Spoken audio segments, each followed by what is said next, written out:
नमस्कार, स्वागत है आपका। मैं हूं आपके साथ अनाया शर्मा। शुरुआत करेंगे खबरों के विस्तार से। हरियाणा के मुख्यमंत्री मनोहर लाल ने कहा कि पुस्तकों में भाषा का समन्वय ठीक उसी प्रकार होता है जिस प्रकार शरीर और आत्मा का आपसी संबंध होता है। मुख्यमंत्री ने पंचकुला के सेक्टर 5 स्थित यावनिका पार्क में बिजली कंपनियों के तत्वाधान में 6 अन्य विभागों द्वारा आयोजित द्वितीय पंचकुला पुस्तक मेले के उद्घाटन अवसर पर बोल रहे थे और इस मेले में उपस्थित होकर उन्होंने जनसंवाद भी किया और इसी के साथ राष्ट्रीय बुक ट्रस्ट का भी विशेष योगदान है। उन्होंने कहा कि पुस्तक मेला 22 जनवरी तक चलेगा। मेले में लगभग 100 प्रकाशकों में स्टॉल लगाए हैं जिनमें हिंदी, अंग्रेजी, उर्दू, संस्कृत, पंजाबी आदि की पुस्तकें उपलब्ध होंगी। ज्ञान की रोशनी से रोशन होता हरियाणा, विद्युत प्रवाह में ज्ञान प्रवाह पुस्तक मेले का थीम है। मुख्यमंत्री ने कहा कि पुस्तकें ज्ञानवर्धक होती हैं। प्राचीन काल में भावी पीढ़ी को ज्ञान देने के लिए श्रुति ज्ञान का सहारा लिया जाता है और पुस्तकें हमें मानसिक तनाव से भी दूर करती हैं।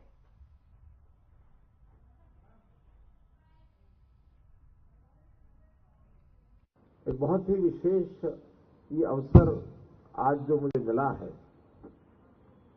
जिसकी जितनी तारीफ की जाए उतनी कम है, क्योंकि ज्ञान को आगे बढ़ाने के लिए जिसका हम उपयोग करते हैं लगातार, कई बार तो व्यक्ति को आभास नहीं होता कि हम जिस चीज का उपयोग कर रहे हैं कितना उसका महत्व है।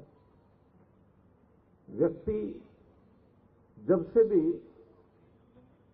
इस संसार में आया, समाज की कल्पना हुई, समाज के विभिन्न लोगों को ज्ञान की अनुभूति हुई। बहुत उसके कारण होते हैं। जन्मजात ज्ञान होता है, कोई हमारे गुरुजन, शिक्षकजन, संत महात्मा वो ज्ञान देते हैं, लेकिन व्यक्ति की आयु वो एक सीमित है। ज्ञान शाश्वत होता है, तो एक बार लिया गया ज्ञान या मिला ज्ञान या उसके ऊपर कोई भी अनुसंधान हुआ, वो आगे अगली पीढ़ियों को भी मिलता रहे। उसके लिए उस ज्ञान की ट्रांसफॉर्मेशन, उस ज्ञान की वाहन के नाते से कुछ सिस्टम बनना चाहिए। प्राचीन काल में जब पुस्तकें नहीं होती थी, उस समय श्रुति ज्ञान इसी का सहारा लिया जाता था। एक पीढ़ी के लोग अपने आने वाली पीढ़ी को सारी बातें बताते थे, समझाते थे। पुस्तकें नहीं होती थी, फिर वो आगे अगली पीढ़ी को बताते समझाते, पीढ़ी दर पीढ़ी ज्ञान का वाहक ये श्रुति ज्ञान यही बनता था। बाद में जब विकास हुआ व्यक्ति का, तो पत्थरों के ऊपर संकेत लिख करके, हर किसी का अपना संकेत होता था, कोई कॉमन नहीं होता था।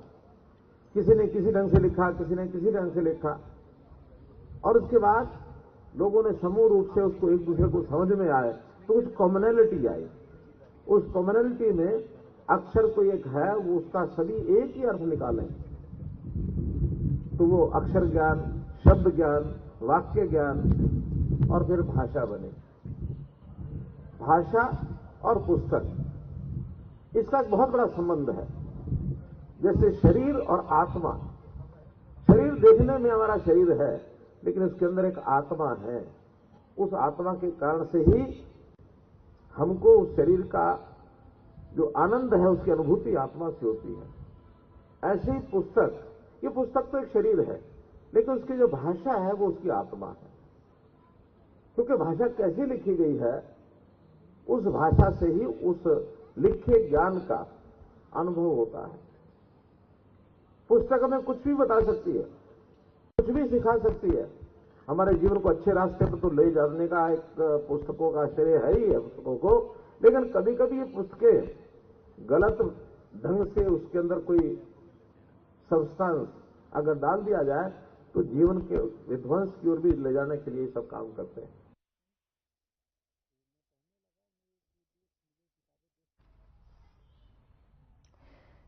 अभी आप सुन रहे थे और पुस्तक मेला रखा गया था हरियाणा में, आपको बता दें, जहां पर मुख्यमंत्री भी मौजूद थे और इसी के दौरान उन्होंने पुस्तकों के बारे में जानकारी दी, पुस्तकों के बारे में अहमियत बताई है पुस्तकों की और किस तरह से किताबें जो हैं नैतिकता का पाठ पढ़ाती हैं। उन्होंने कहा अच्छी किताबें अच्छा मनुष्य बनाती हैं। आपको बता दें कि पुस्तक मेला था जिसमें सीएम मनोहर लाल थे और सीएम मनोहर लाल पहुंचे और उन्होंने जनसंवाद किया। उन्होंने अपने भाषण में बताया किस तरह से पुस्तक इंसान की जिंदगी में महत्व होती हैं। कुरुक्षेत्र में हरियाणा विधानसभा अध्यक्ष ज्ञानचंद गुप्ता ने कहा, 500 सालों की प्रतीक्षा के बाद श्री रामलला विराजमान अयोध्या में होंगे और प्रधानमंत्री के प्रयासों और अदालत के निर्णय के बाद 22 जनवरी को श्री राम की मूर्ति की प्राण प्रतिष्ठा होगी। 9 फरवरी को हरियाणा के नागरिक और विधायक श्री राम लला के दर्शन करने पहुंचेंगे। वहीं 22 जनवरी को हरियाणा में ड्राई डे होगा। हरियाणा विधानसभा अध्यक्ष ज्ञानचंद गुप्ता ने पत्रकारों से बातचीत की। कुरुक्षेत्र में हरियाणा विधानसभा अध्यक्ष ज्ञानचंद गुप्ता ने कहा कि अंग्रेजों मुगलों के जुल्म सहने और 4 लाख लोगों की शहादत के साथ 500 साल बाद अयोध्या की पावन भूमि पर श्री राम लला विराजमान होंगे। इस लंबे अंतराल के बाद अब देश और प्रदेश के हर गांव और शहर में जश्न और उल्लास का माहौल होगा। वहीं जगह जगह धार्मिक कार्यक्रमों के साथ लंगर, श्री राम कथा जैसे कार्यक्रमों का आयोजन भी होगा। एक प्रश्न का जवाब देते हुए अध्यक्ष ने कहा कि 22 जनवरी को ड्राई डे रखा गया है और सरकार ने प्रदेश को नशा मुक्त करने का निर्णय भी लिया है।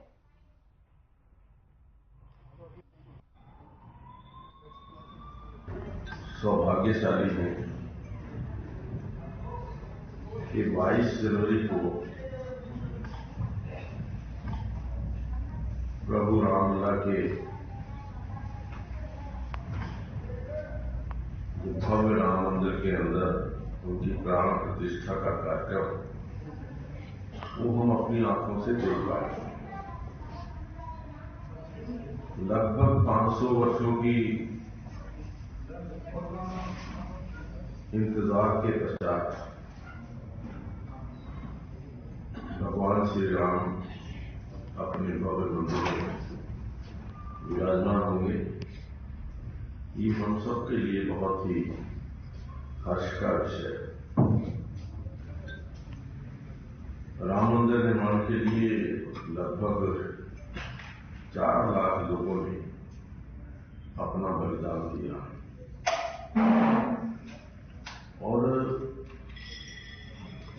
यातनाएं सही, चाहे वो मुगलों का काल था, चाहे वो अंग्रेजों का काल था।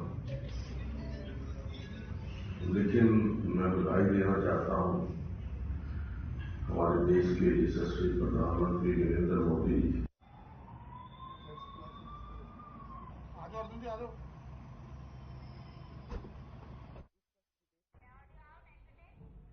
हरियाणा के गृह मंत्री अनिल विज ने राम मंदिर को लेकर अनुभव साझा किए हैं। 2 बार अयोध्या में राम मंदिर देखने का सौभाग्य मिला। पहली बार 1990 में अयोध्या गया था, तब पुलिस ने रास्ते में ही लोगों को गिरफ्तार कर रही है। आज घटना को 34 साल हो गए हैं। पीएम मोदी के नेतृत्व में 500 साल पुराना विवाद खत्म हो गया है। भारत 1947 में ही आजाद हो गया था, लेकिन देश की 80% आबादी की इष्ट देवता को अब जाकर आजादी मिली है।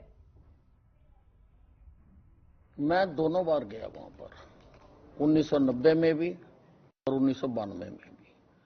1990 में तो हम काफी लोग गए थे यहां से, और रास्ते में पुलिस गाड़ियों से उतारती जा रही थी, पकड़ पकड़ के अरेस्ट करती जा रही थी। लेकिन हम लखनऊ तक पहुंच गए थे। हमारी एक टोली लखनऊ तक पहुंच गई थी और लखनऊ में हम गाड़ी स्टेशन से बाहर रुक गई। हमें किसी ने कहा कि आप यहीं उतर जाओ।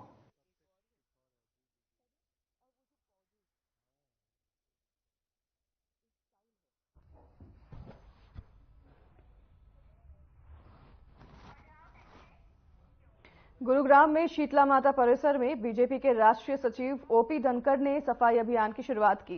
इस मौके पर पूर्व मंत्री राव नरबीर सिंह और बीजेपी के जिलाध्यक्ष कमल यादव सहित बीजेपी के दिग्गज नेता भी मौजूद रहे। इस मौके पर ओपी धनखड़ ने कहा कि कांग्रेस को भी रामलला प्राण प्रतिष्ठा का न्योता दिया गया था, लेकिन कांग्रेसियों ने उसे ठुकरा दिया है। अब कांग्रेस दुविधा में है कि उन्हें ना तो माया मिली और ना ही राम मिले।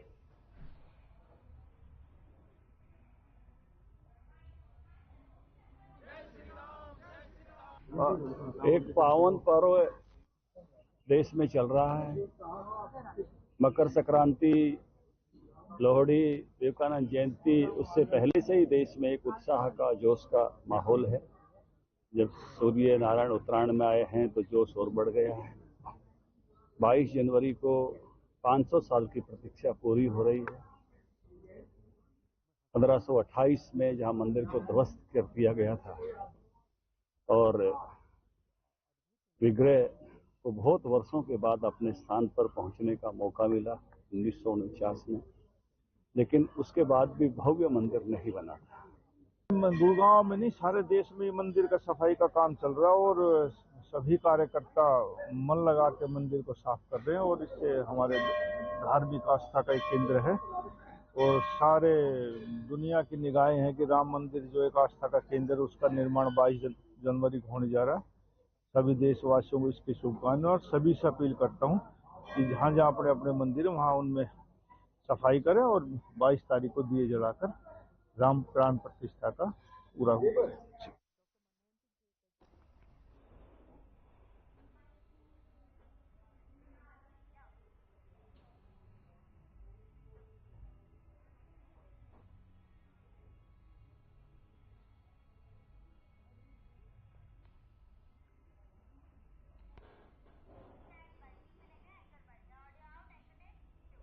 शिक्षा मंत्री कंवरपाल गुर्जर ने मुख्यमंत्री की अध्यक्षता में हुई बैठक को लेकर जानकारी देते हुए कहा कि पिछले दिनों प्रधानमंत्री की तरफ से मुख्य सचिवों की बैठक बुलाई गई थी, उसको लेकर प्रेजेंटेशन दी गई। 5 विभागों यूएलबी, पब्लिक हेल्थ, शिक्षा, स्वास्थ्य और बिजली विभाग को लेकर खास हिदायत दी है। इसके अलावा इन विभागों को लेकर प्रधानमंत्री ने टास्क भी दिए हैं, जिसको लेकर बात हुई है। इसमें कहा गया है कि सौर ऊर्जा पर विशेष ध्यान देने को कहा है और सरकारी ऑफिस पर भी सोलर पैनल लगाए जाएं। माननीय प्रधानमंत्री जी ने देश के जो सभी चीफ सेक्रेटरी हैं उनकी एक बैठक बुलाई थी, उसमें एसीएस भी थे और उसमें 5 विभाग उन्होंने पूरे देश के लिए जिनको उन्होंने एक टास्क दिया कि भाई ये चीजें आपने इसमें करनी है, जैसे शिक्षा का, बिजली का, हेल्थ का, यूएलबी का और पब्लिक हेल्थ का। तो उनमें जो एक सबके लिए दूसरी एक बात यह है कि सभी प्रदेशों ने अपनी अपनी कारगुजारी के बारे में बताया और दूसरा उनके लिए कुछ टास्क भी उन्होंने निश्चित किए कि किस प्रकार से एजुकेशन के मामले में हमने आगे बढ़ना और जो शिक्षा है वो बिल्कुल आधुनिक शिक्षा जिस प्रकार से देने के लिए हमने काम करना, उसके लिए भी। इसी प्रकार से बिजली के बारे में उन्होंने कहा कि सौर ऊर्जा पे हमने विशेष ध्यान देना और जो हमारे स्कूल हैं उनके लिए, और इसी प्रकार से जो सरकार की बिल्डिंग है उन पे हमने प्रयास करके इसको ज्यादा से ज्यादा बढ़ाना है। इसी प्रकार से हेल्थ डिपार्टमेंट के बारे में भी, यूएलबी के बारे में भी और पब्लिक हेल्थ के बारे में भी हर व्यक्ति को स्वच्छ पानी पीने का मिले।